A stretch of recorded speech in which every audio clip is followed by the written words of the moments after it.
Exercise 615 is sort of showing you the beauty and excitement that awaits you in the future. You have a couple of reactions that you're going to look at in Organic Chemistry 2.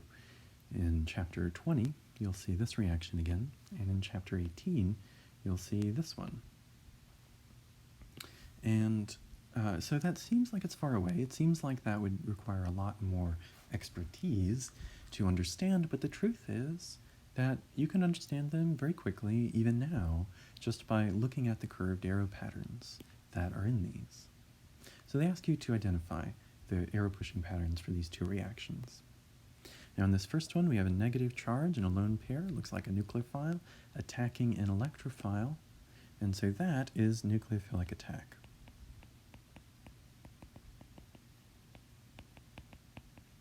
Notice that the pi bond breaks, the weakest bond breaks when that nucleophile attacks. Then you have this chlorine popping off of the molecule. Now true, it's being pushed off by this oxygen there, but it's popping off.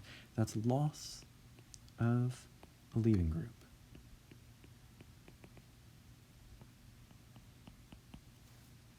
And that's it. That reaction has two steps. Compare that with what's happening in this other reaction that looks so different.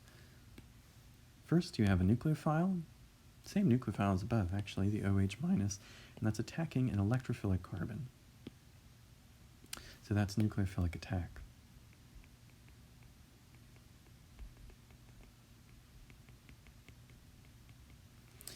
Next, you have this chlorine, and it's popping off the molecule. Now, it's true, there's a long domino effect that's pushing it there, but the end effect is that the chlorine leaves the molecule.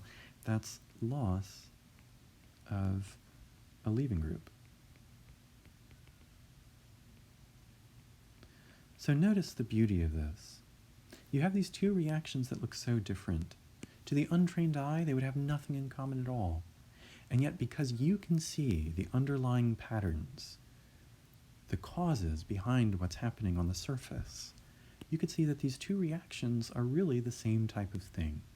A nucleophilic attack followed by loss of a leaving group. So this illustrates both the power of these curved arrow patterns for seeing concepts, seeing the similarity of concepts that gives you an understanding rather than just memorizing a whole bunch of information that seems disconnected. And also it shows you, illustrates how useful this ability of recognizing these curved arrow patterns will be throughout the rest of your career as an organic